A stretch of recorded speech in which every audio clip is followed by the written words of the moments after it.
2। ঘুমের ভেতরে কেউ বসে থাকত। ওই রাতের পর মামা আর একা ঘুমাতে পারেননি।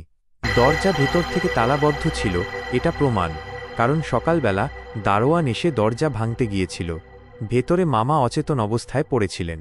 ডাক্তার বলেছিলেন স্ট্রেস, হ্যালুসিনেশন, কিন্তু রিপোর্টে একটা অদ্ভুত লাইন ছিল, রোগীর শরীরের তাপমাত্রা স্বাভাবিকের চেয়ে 3 ডিগ্রি কম।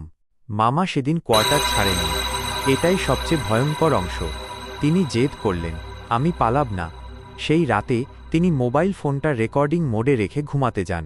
ভাবলেন, যদি কিছু হয় প্রমাণ থাকবে। রাত 2:17 রেকর্ডিংয়ে প্রথম শব্দটা ধরা পড়ে।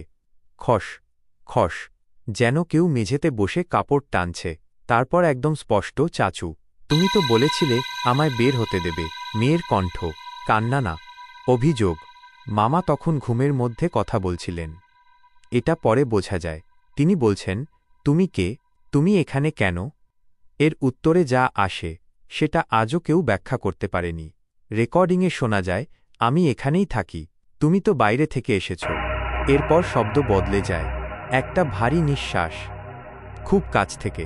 তারপর খাটের স্প্রিং নড়ার শব্দ, মানে কেউ বসেছে।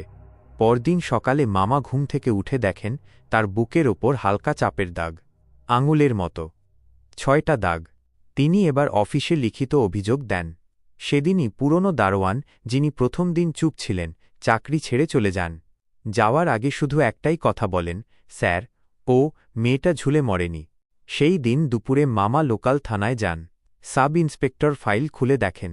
মুখটা শক্ত হয়ে যায়। তিনি বলেন, স্যার, এই কেসটা আবার না ঘাঁটাইলে ভালো। মামা জেদ করেন।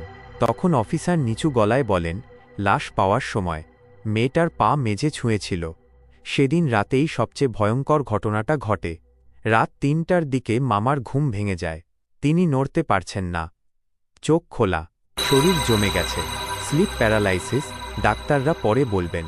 কিন্তু তখন তিনি দেখেন খাটের পায়ের কাছে একটা ছোট অবয়ব বসে আছে। মুখ দেখা যাচ্ছে না, চুল সামনে ঝুলে। মেয়েটা ধীরে ধীরে মাথা তুলল। মুখটা বিকৃত না, স্বাভাবিক, শুধু চোখ দুটো খুব বড়। সে বলল, ওরা আমায় মেরেছিল। এখন তুমি জানো, তাই তুমি থাকতে পারবে না। তারপর সে হাত বাড়াল। হাতটা খাটে পড়তেই ঠক একটা শব্দ। পরদিন সকালে দারোয়ানরা দেখে মামা বেডের নিচে অজ্ঞান, আর খাটের কাঠে 6 আঙুলের হাতের ছাপ, গভীর, যেন কেউ কাঠের ভেতর থেকে চাপ দিয়েছে। এই ঘটনার 3 দিনের মধ্যে মামা কোয়ার্টার ছেড়ে দেন। কিন্তু গল্প এখানেই শেষ না, কারণ তিনি চলে যাওয়ার 2 সপ্তাহ পর নতুন একজন অফিসার ওই ঘরে ওঠেন।